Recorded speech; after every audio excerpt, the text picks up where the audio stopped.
Live on YouTube. Oh wow, Are we you can live? see. We live. We live. We live. We live. We are live. JB's in the waiting room. JB's in the waiting room. JB's hopping on. Oh wow, you can Oh, see. whoa, I wasn't expecting this. Okay. We got JB on. This is a special Oh, guest here. JB's in the waiting room. JB's hopping on. Is he? Is he hopping on?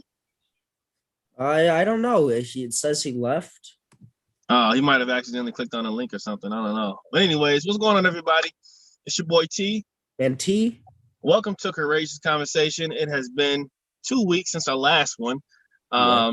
We have some a very, very, very, very special guest in the building today. But first off, I want to just check on my co-host over there and see how he's doing on today. I still see his hair has been in the process of growing back here. We gotta line it up today, real quick. Just a little bit. A little bit. See a little uneven lines there. Yeah. I got you. How you been, man? What's going on? I've been Everything okay. good? How are you? How's Mr. Ronald? We Hey, Ron. haven't how's it even going? we haven't even introduced Ronald yet. We haven't even introduced him. He got his own special introduction. Oh, all right, all right. He got his own special introduction. Oh man, no. Too kind. You're too Good kind. time. Oh man. Well, since the man has spoken down there, I wanna go ahead and welcome the man, the myth, the legend, Mr.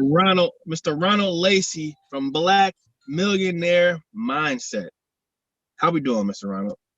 Oh man, blessed and highly favored. Blessing, highly favored. I love that, man. Are we going by Ron or Ronald today? Let me know. I mean, Ronald, either or. It I like Ronald. If that's what my mother named me. So, but either or works for me. All right. Well, Ron, man, let's go ahead and just enlighten the audience of who you are, what you do, and then just talk about your journey of the entrepreneurship lifestyle. Not a problem. Not a problem. Like you said, my name is Ronald. I am the founder, the president of an organization called Black Millionaire Mindset. We were founded April 20th, 2016, in Marshall, Texas. We were just founded on the basis that we developed the proper knowledge for the betterment of the investment community. So to break that down, um, there is a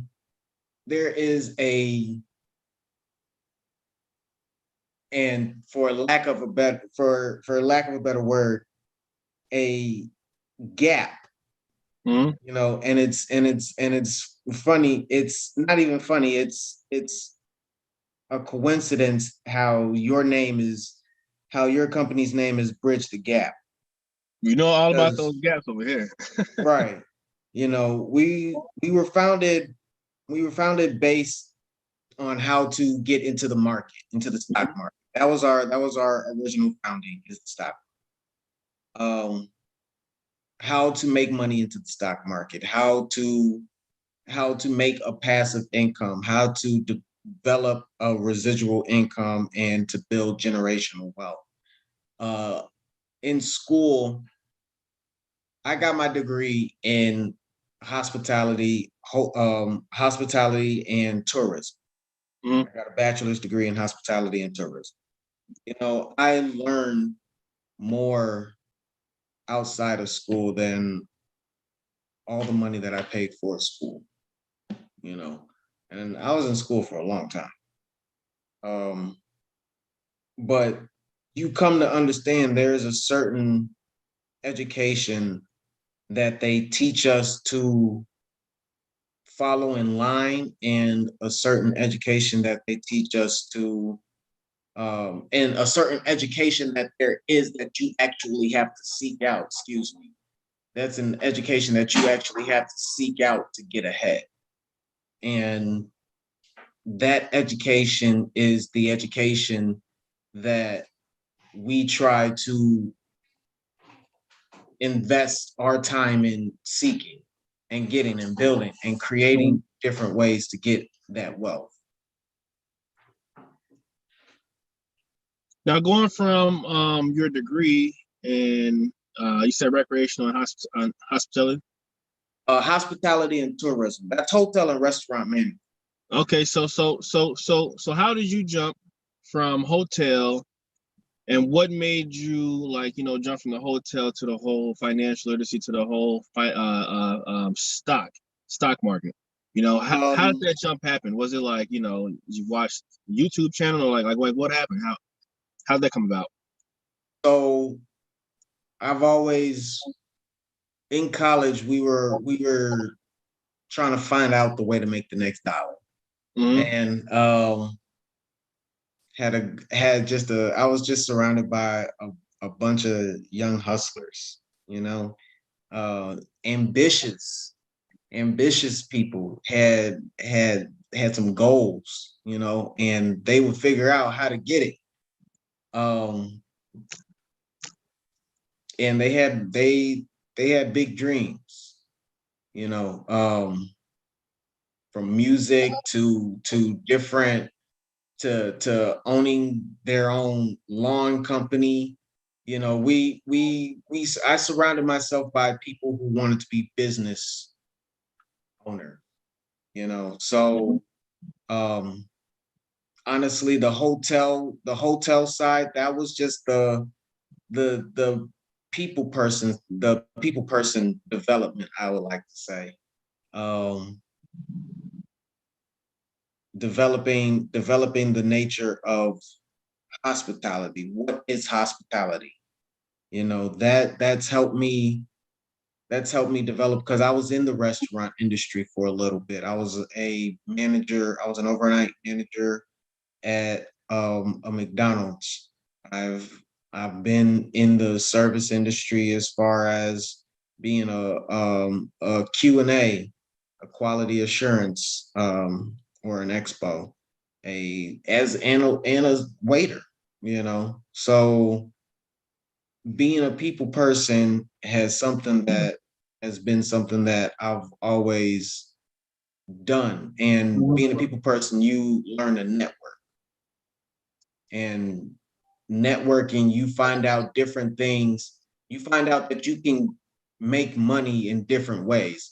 And coming from a person who always used to make money the harder way, you know, um, I got tired of it. I got tired of having to go to school, walk to work at a company that I know that I wasn't going to be there forever. Come back, do my homework, go to sleep, only to get a degree, work for a company that I didn't necessarily want to work for, just to make just to make money to provide a living for my future generations, when I'm so tired I can't even provide a living for myself. Absolutely. you know and with that, I I just had to see a reason to find the next dollar. And so with that reason, I looked into what the stock market was, and there was this famous quote Warren Buffett said, and it struck me. And I use quotes in my day. It helps me in my daily life. If you don't know how to make money while you're asleep, you'll be working for the rest of your life. When I heard that quote, Yeah, I heard them full on Warren Buffett. That's powerful. when I heard that quote hit me so powerful. I was like, okay, what do I got to do? You know, um, and that's when it turned to what is the stock market. You know, um, learning about what securities are, what taking ownership of a stock is. You know, and things like that. But even back then, I wasn't that interested. Hell, there was this app called Robinhood. Hmm. Um, and this app, when you first join this app, when you first sign up, um, it said if you refer somebody, you know, you'll get an extra stock. And I was like, dang, that's really cool. That's really cool. And so if I get that stock, I can sell that stock one day and make some extra money. Well, that turned into, okay, I got a free stock of this company. Well, let me do some research on this company. Let me see if this is actually worth it. Oh, wait, hold on. This actually work. Hold on. I'm actually going to keep this for a little bit. Yeah. You know, it literally all started with wanting to just refer people to Robinhood just to get the free stocks. That's how it started. And then it developed into, well, let me do some research on these companies that Robinhood is giving me. And then that developed into, well, let me find out what kind of news channels I should be watching. Well, dang, that's going on in this world. How does that affect me? This, and next thing I know, I'm going from trying to hang out to doing research, watching the newspaper, or watching the news, picking up the newspaper. I went from trying to hang out on the weekends to like, okay, what's gonna happen Monday morning when that market opens up? Doing research because I didn't know enough.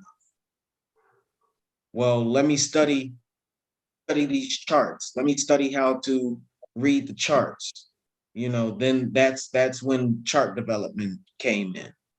I met a couple of great people, and we all linked up in this app called GroupMe, and we would all just talk about stock information.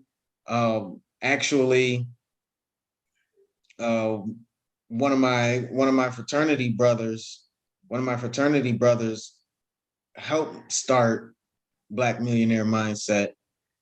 What was it? It was Hayes Investments. That was the original name. That was the original name of Black Millionaire Mindset. Hayes Investments.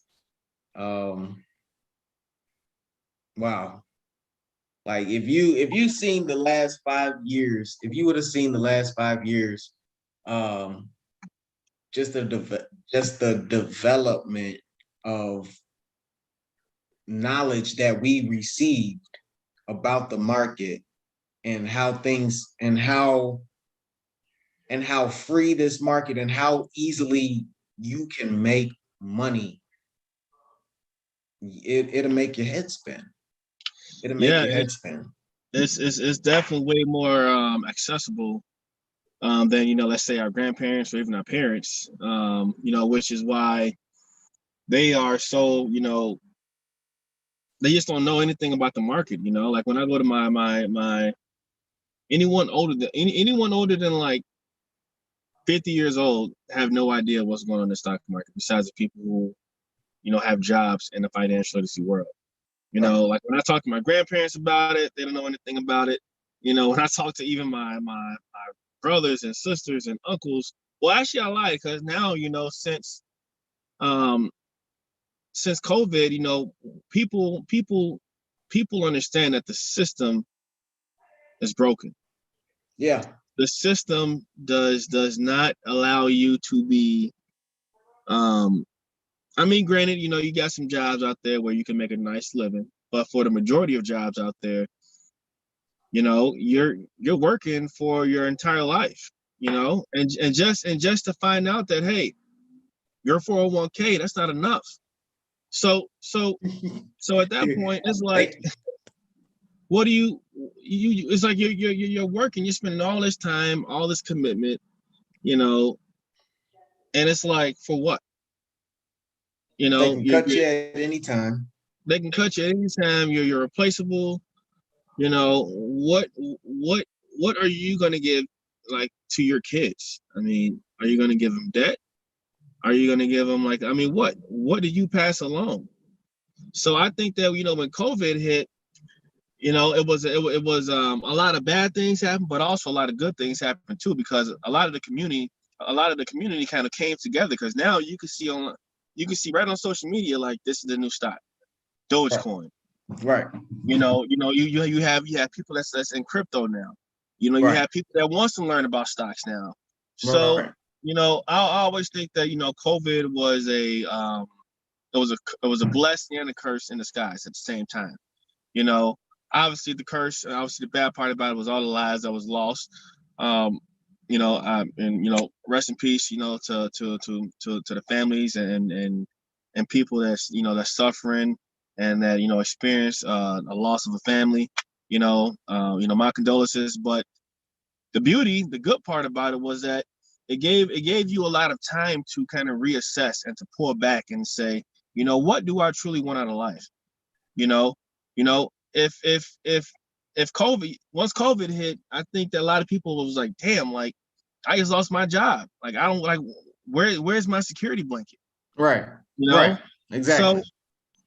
So now so now it's in a way that you're desperate.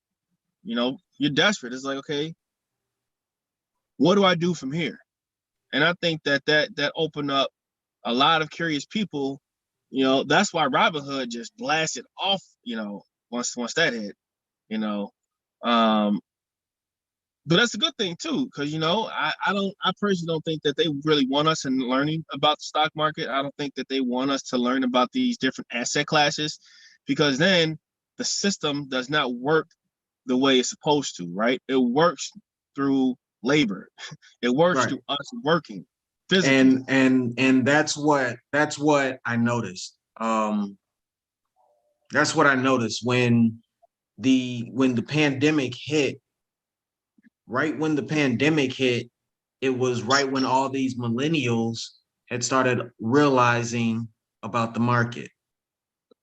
You have Yeah. all these millennials realizing that they can make money in the market, they can make these millions in the market, and now all of a sudden you have this pandemic come out to slow things down, to slow the commerce down, to slow the distribution down, to slow the free market down, basically. So I mean, that's just my opinion. Take it for what you want. It's the truth. It's not an opinion. It's the truth. You don't have to say that's my opinion. It's the truth. I mean, it's the truth. And it's okay. That leads me to my next question. You talking about the millennials. You're talking about the millennials. Okay, how does your company, your business, Black Millionaire Mindset, how does your company connect to the millennials? How would you say, Black Millionaire Mindset connects and reaches and I'm trying to think of the words I'm looking for, but how does Black Millionaire Mindset connect with the younger generation? The rawness, the realness of the market, yeah,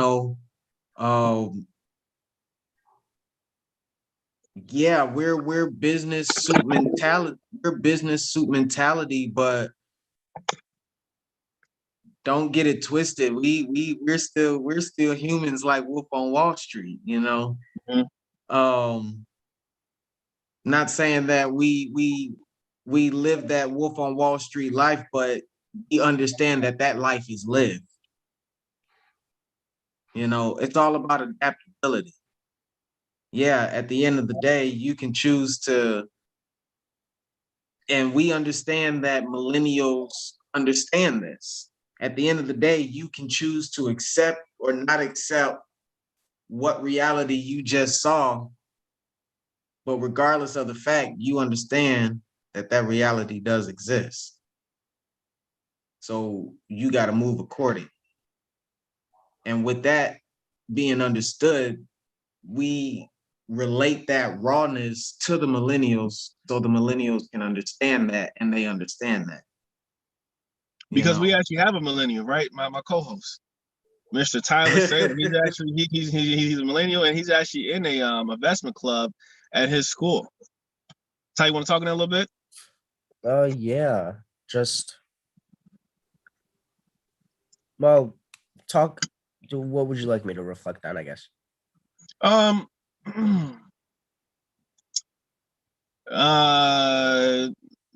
mean, how would you find, Black millionaire mindset? Like what I think of it, or how I would be able to connect to it. Yeah, kind of both. How would you be able to connect with it, since you're a millennial, you're younger, you're part of that young generation? How would you say, I mean, what are your thoughts on,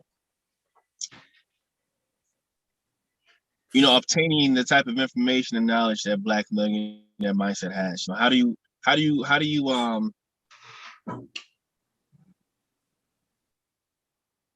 I don't know, how do you connect with that? Or do you connect with it? Well, I feel Because like obviously, BTG is all about youth. So yes. Like how he said earlier about the quote by I forgot who it was, but if you're not making money while you're sleeping. Warren Buffett. Yes.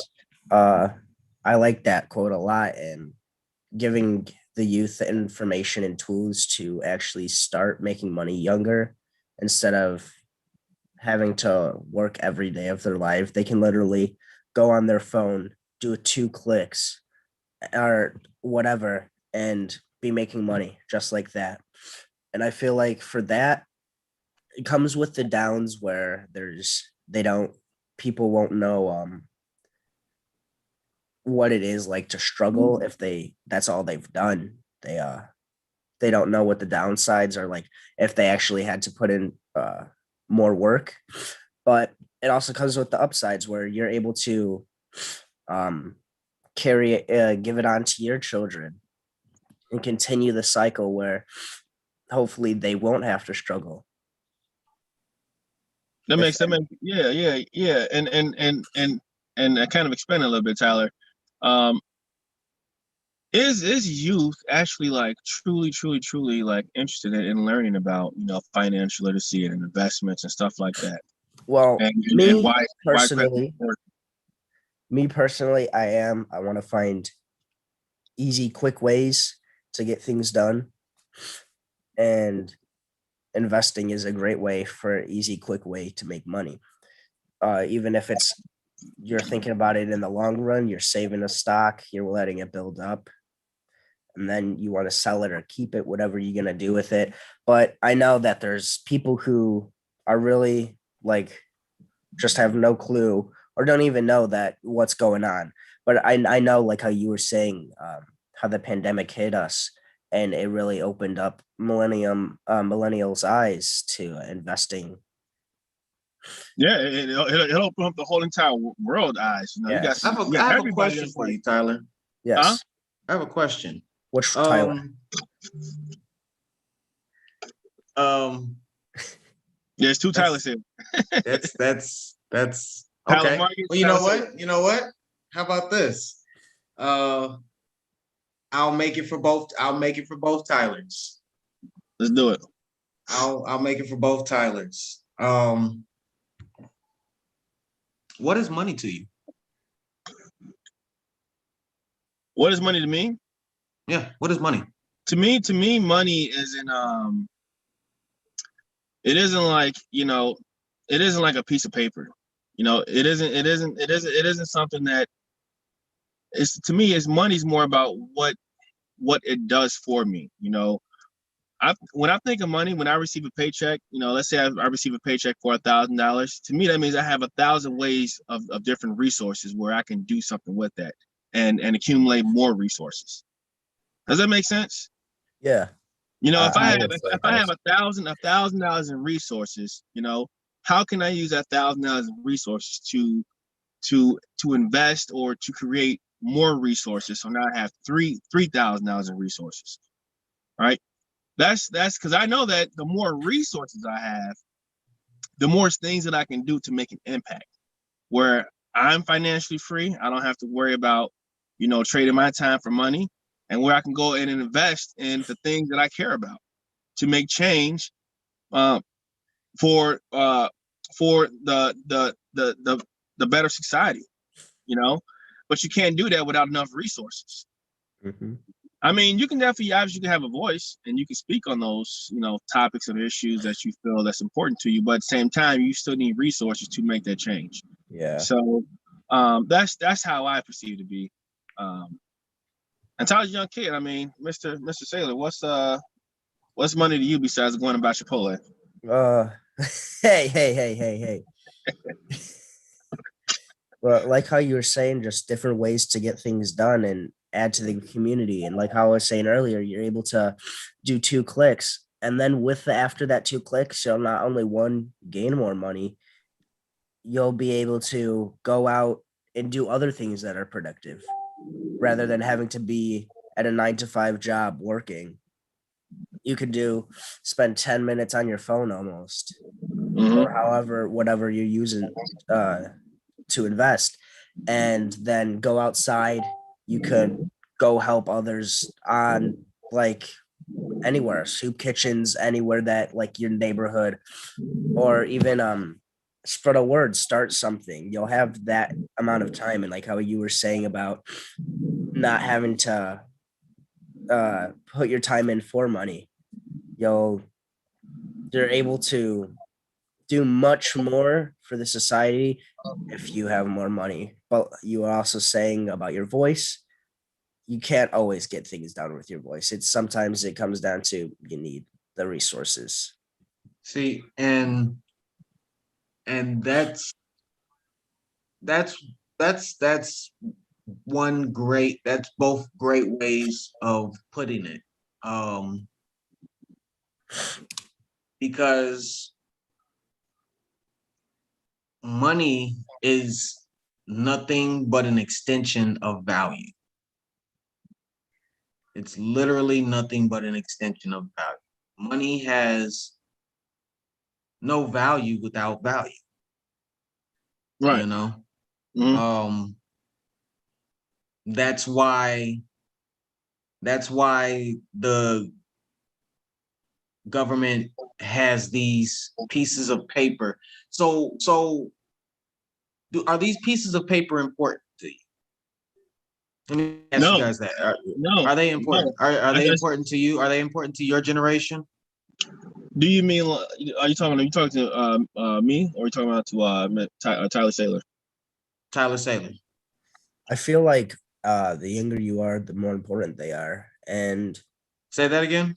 I feel like the younger you are, the more important they are. Okay. And you're referring to like physical dollars, correct? Right. Yeah. So when you say yeah, because they want more things. As you're older, it becomes in my eyes, I feel like the less materialistic things you have, the better you are. But the older you are, you realize that more, and you don't need the newest things. So, okay. So not the actual physical piece of paper means anything to you, right? No. Okay. Just what it does for you in exchange. It's what it does for you. Yes. Right. Because they don't care if they have that money. They're gonna go within a week and spend it. Then it's gonna be gone. They don't care about the physical dollar itself. They care about what the government is setting the value of that to, so that they can go out and get whatever does at that time. Okay, so Tyler Marcus, what about your generation? Does our generation? I have to speak it from a bias. I have to speak it from a biased sense only because of a spiritual purpose. So you said does the actual physical dollar mean anything to me? Yes. No. Okay.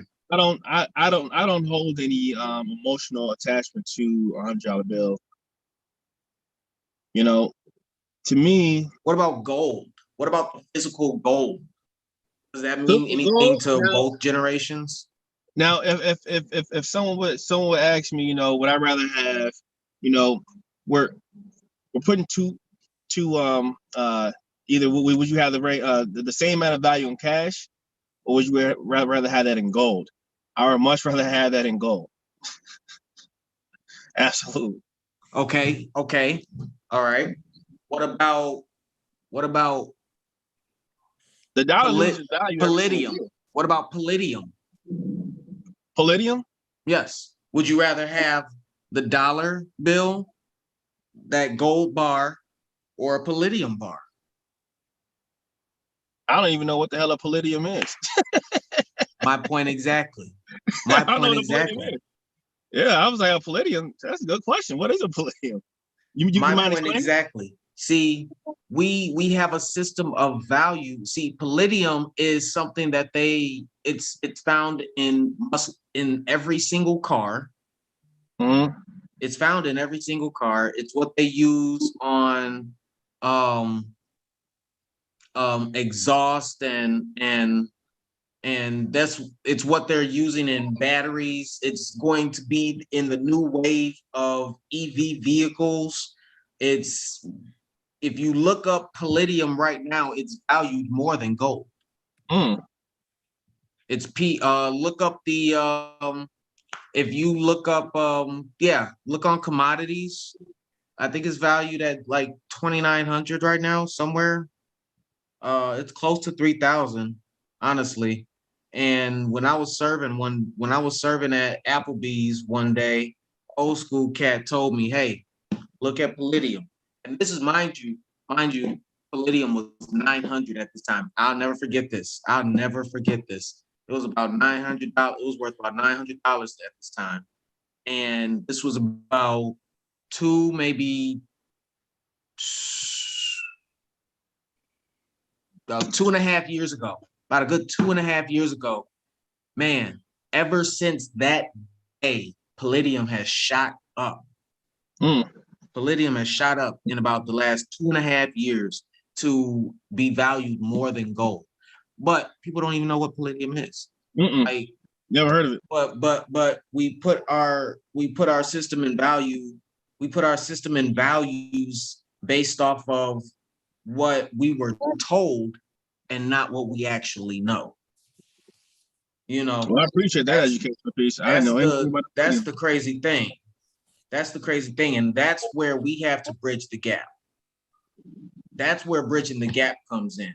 Based off of what we actually know, the knowledge that we actually know is knowledge versus what we were told is knowledge. We have to detangle all of that because for the simple fact, I just looked up today. Something told me to look up something about the Great Depression, and how did we get out of the Great Depression? Did you know that every currency that was backed by gold, the quicker that country decided to get out of it being backed by gold, the quicker that country recovered? Wow. So you saying the more that they didn't invest in gold, right? Right. That's what you're saying. Wow. Really? So that's big time. What is the true definition of value? And you don't have that true definition because it's based on perception. It's based on perception. Mm-hmm. Because something can never be a piece of gold. What is a farmer going to do with a piece of gold? Is that going to help a farmer grow? Or if that farmer was in a society where that piece of gold can buy that farmer equipment. That's where I was getting. You see? But wait a second. What if that farmer knows how to make that equipment itself? Does that piece of gold have any value? You saying So think about it like this. Think about it like this. If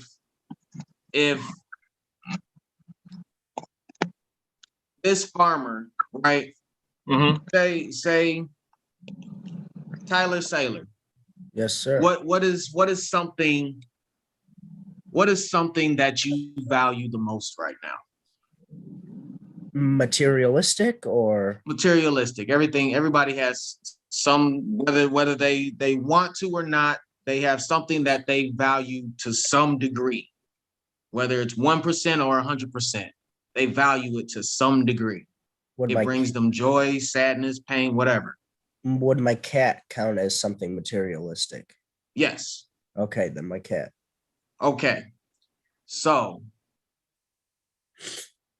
when, and this is gonna, and I know you're gonna be like, where is he going with this? So if you are in the desert, would a gold bar help you and your cat survive? No. No. But then you go back to civilization and you need that gold bar to survive. Yeah. So immediately your values have changed. Yes. Based on Your my needs. surroundings or Based on your surroundings. yes. Right. So if you have all the money that you ever need, how will you ever have all the money that you ever need if your surroundings are going to change to always you needing money? Can you repeat that? How are you always going to have money that you, how are you always going to have the money that you ever need if the values are going to change based on the fact that you always need money?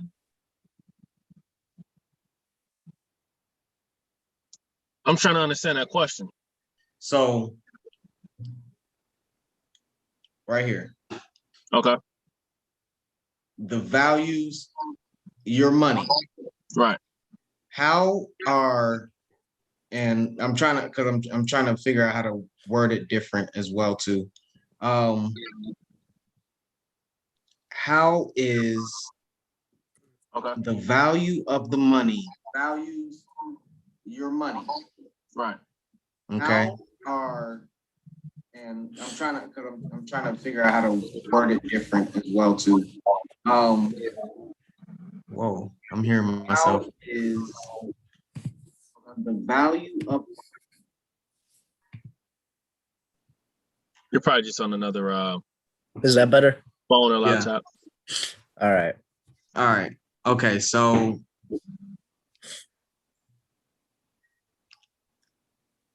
the value of money, okay? It's valuable only to a sense, based on when you need it. So, But you always need it though. I mean, we live in a society where- you always need it. You Right, say you always need it. Let you me always see need if I got this. T, you're in the desert, you're stranded. right. You want a gold bar or do you want water?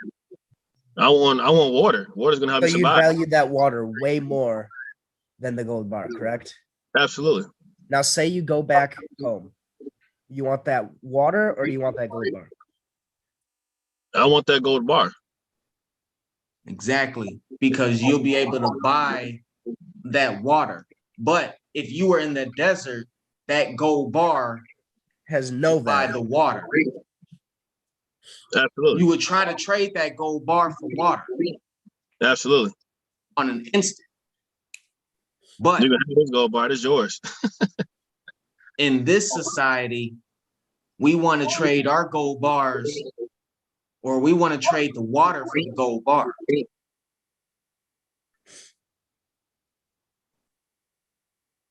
There we go.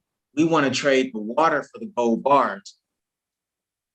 And that's how we're looking at it. That's how the poor stay down, is because they want to trade the water for the gold bars, only to turn around and need the gold bar. Okay, I'm picking up 10-4. Right, To because get the water. because yeah. Because I mean, we're When they already had the water. yeah, we're taught to be consumers first. So Before anything else, what do we value? we value consumption. Okay. Consumption. Right? The root word of consumer is to consume. Right. Consumers consume. What are you consuming? You're consuming things, right? You consume things. You're consuming things that have no value, right? My homie, he made $150,000 in the stock market last year off of one play, off of Zoom. Right. First time investment. He played some calls on Zoom, right? That the Zoom's earning were going to skyrocket. He hit it. Guess what? Instead of reinvesting that 150, he went out and consumed. And those things that he consumed, it has no value. Because at the end, once all that money was ran out, he tried to go back and get something in return for that. And at that point, the Louis bag, the Gucci shoes, the bottle service, those things have no value. So he traded the water for the gold. Crazy, right? At that point, absolutely. Crazy, right? But at that time, that gold was the water. Right.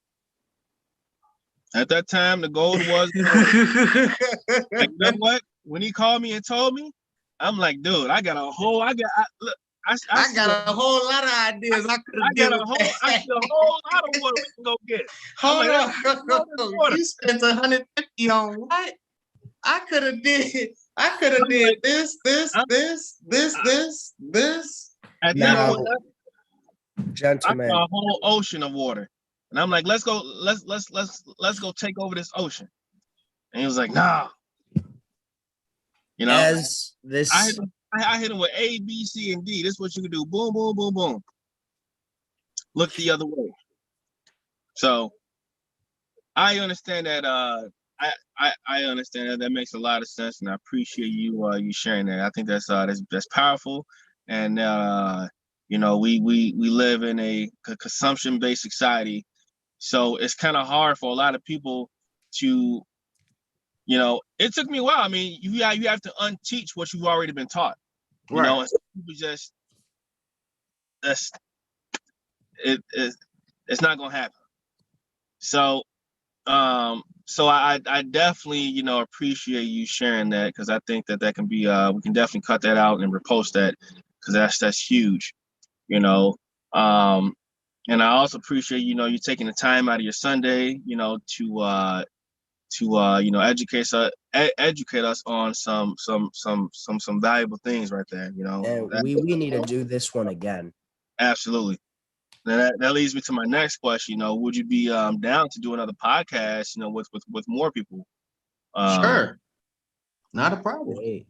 Absolutely, man. So, you know, if you guys, you know, this is Mr. Ronald Lacy from Black Millionaire Mindset. You know, appreciate you coming in on this Sunday, man, and you know, sharing your story, sharing, you know, your business, and definitely sharing that knowledge of value, you know, at the end of today's podcast, that the message has definitely been received. And definitely looking forward to you coming on and doing more podcasts, and maybe talk more about stocks and, you know, where people should look at when they're investing and things like that, because I think the community definitely needs it. Definitely. And if there's a way I can post a link, it'll be good for 7 days, and I think it's only up to 10 people, but you know, if you are able to click that link and get in, you know, hey, if I'm able Yeah. to send that link, Yeah. I'll send that link in the Zoom call, and I don't know how you guys No, go want to ahead. be No, able to post it, yeah, but just only 10 people. So the first 10 people who click that link in the next week will be able to get in. I'm trying to limit the amount of people, you know, who come in, because sometimes here's the problem: people will join and then um just add to the sea of people who are not there, you know, the sea of ghosts who are not there. And the only way a community works is if everybody contributes. absolutely. So that's what we are aiming towards, is networking and contribution. Absolutely. Okay. So So I'll definitely add that to the post.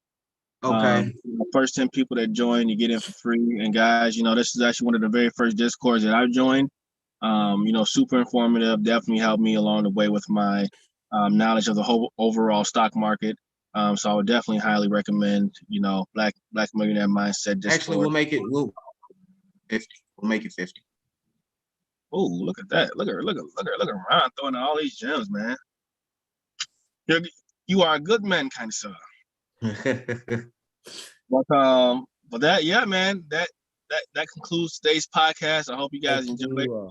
Yes, You know, thank you for coming out, thanks for coming listening. on, man. You know, I and appreciate y'all for having me. Appreciate you for joining. Everybody watching, thank you. Don't forget, like, subscribe, share, all that good stuff. And Bridging the gap. Out. this has been T, T. and signing off. Thank Ah, you. see you all.